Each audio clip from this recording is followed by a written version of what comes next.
his first account was loaded with 5,000 US dollars, and the day I loaded that account after his demo and practice was done, was I asked him to make a commitment that he's going to trade those $5,000. I do not worry about if that $5,000 goes down to zero. I don't worry about if those $5,000 go to 10. And I said, I don't worry about it, but he has to make a commitment. He is not going to quit.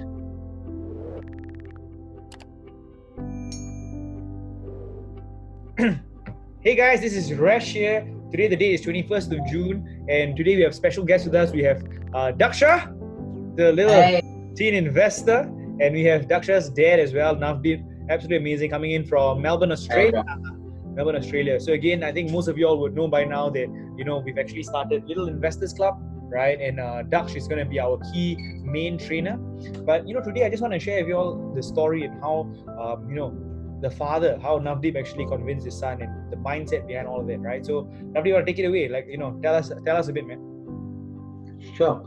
So, we have seen in a couple of videos, Daksh started when he was 11, and at that moment, I would say the value of time in his opportunity to play a lot of games and do his homework and go and do play soccer, his karate, and everything was really high on the agenda, and the stocks was really looking confusing to him, as well as in terms of the money part. Was when those were the days when $10 for an 11-year-old used to be a big amount of money.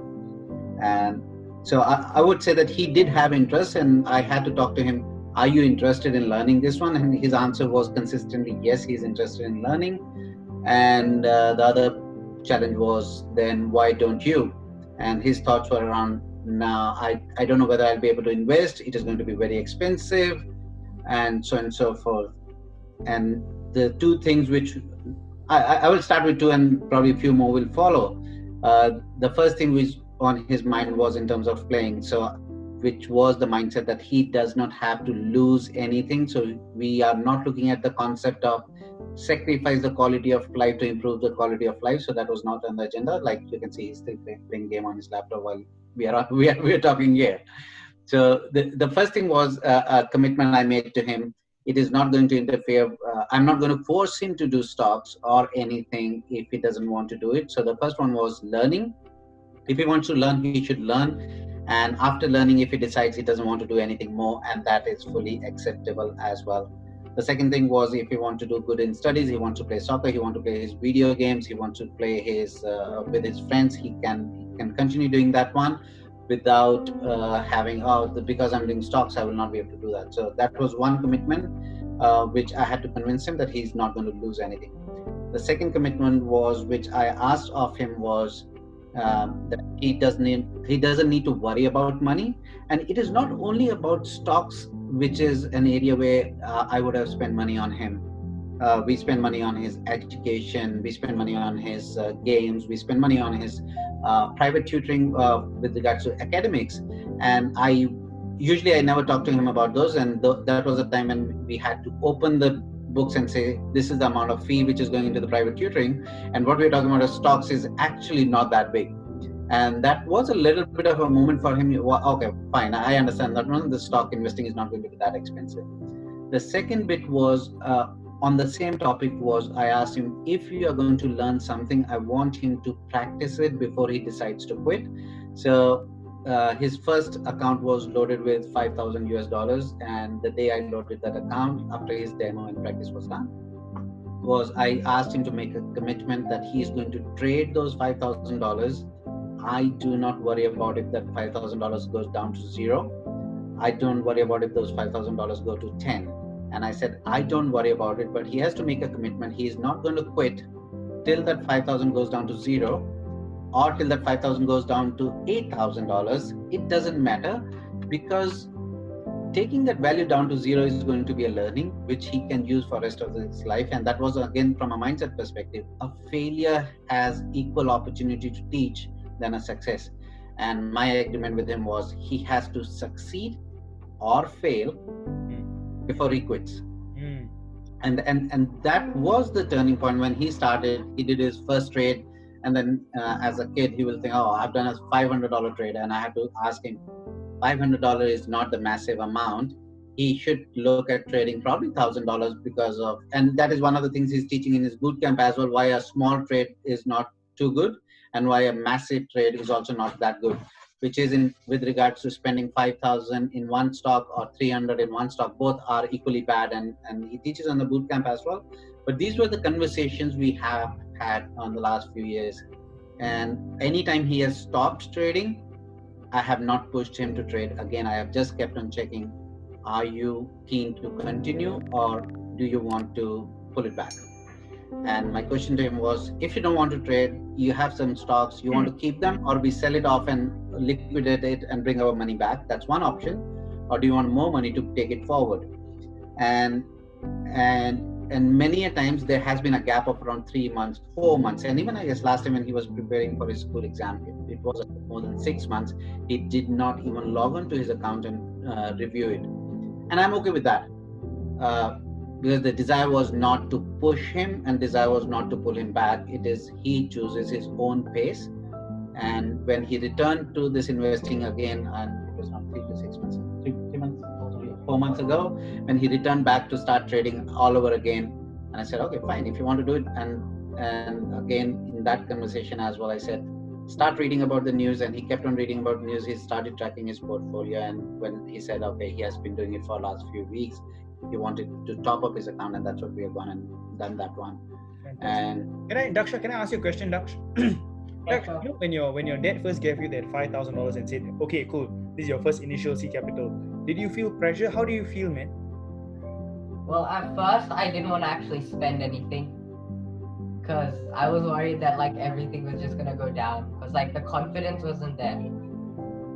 But like just having like once you just start a little bit, it just like kind of feels more natural and like it just starts working.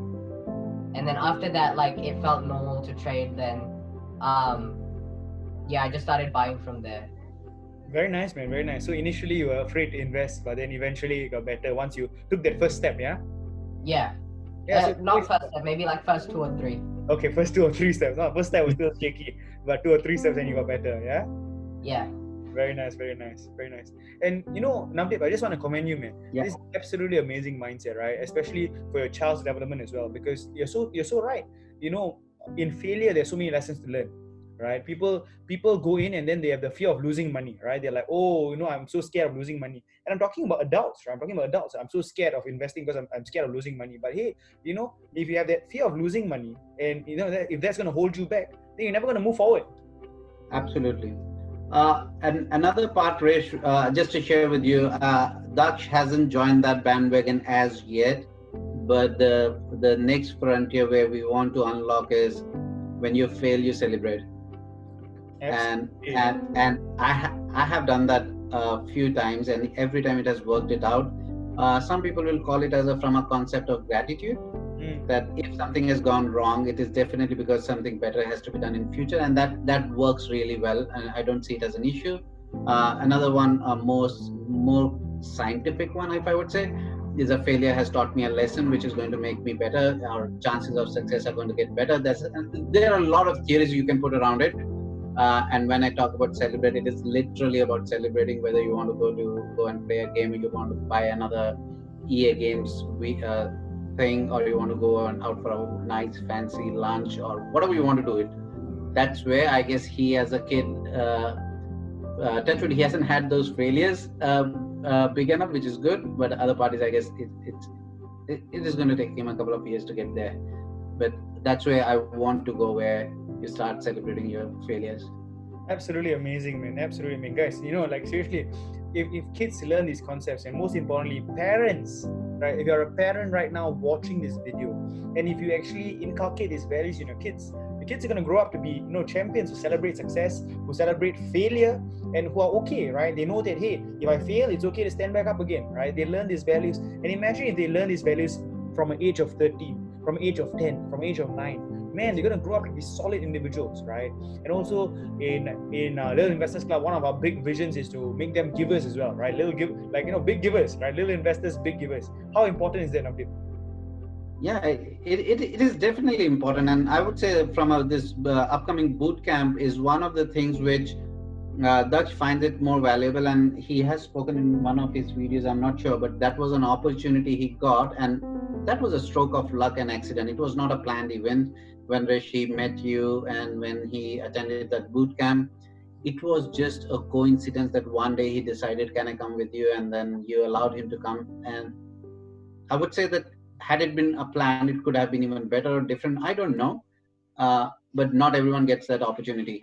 And this boot camp is definitely one of those which does not exist, and he's trying to create that one. And with your involvement and with your mentorship for him, giving is definitely which I would say the kids need to learn, and at an age appropriate for them. So like again, that's another one thing which is I personally believe in, and you believe in that too, Resh. It's more about they will learn when they learn. Introduce them to the concept like it was introduced from a stock investing. So he learns, he understands that concept, and he decides at his own pace when he wants to inculcate within himself. At least he learns about it. And the beauty of it is when you introduce a concept, when you're talking about giving, now he will see Resh, team Resh, what they are giving. And the moment you start looking at it, you'll see more opportunities which you would have ignored. Not necessarily to only give from your perspective, but he'll start getting more aware of that these are the people who are giving to the society and community or to anyone, and then there's other set of people who are giving in their own form and shape. So and then whether he picks that concept in next 6 months or he picks that concept in next 2 years, that's fine. Doesn't matter. It's never too late. Absolutely, never too late. And he's very young, so that's perfectly fine, right? He has time. He has time, so absolutely. So that's the beautiful thing, right, Daksh? Isn't it beautiful to start early, right? What's the importance of starting early again? Well, if you start early, you just get an advantage that like it's very rare to get. Exactly. You know the biggest thing adults tell me every single time, I wish I started earlier. I wish I started earlier. That's the number one thing adults tell me all the time. I wish I had your mindset when, what was I doing when I was 11? What was I doing when I was 18? This is what I hear every day, right? So again, with the kids, guess what? Hey, you have the added advantage, right? Absolutely amazing. Doc, are you excited to teach the class? I am like a bit nervous, but like I'm excited because like I don't know, it's like an opportunity that I've never actually got to like teach anything before. Yeah. But like if I give it like if I like share this knowledge that I have now, and then like I keep sharing it, like one, like a lot of kids will start learning and they can teach the knowledge, and two, it's just motivating to do it. Absolutely, man. 100%. It's motivating. Fantastic. So guys, I hope you guys enjoyed this short interview, right, with Navdeep, with his son Daksha as well. It's going to be absolutely amazing time. I invite you to enroll for Little Investors Club. If your kid is between 30 and 70 years old, this will be perfect. If they're younger, but they're very, very keen in investing, they have a sharp mind, feel free to enroll them as well. The link is down below. The link is right here. Make sure you go and sign up. Signing out, guys. This is Team Resh, Navdeep, and Daksha. See you guys. Hey, Resh. Pleasure talking to you.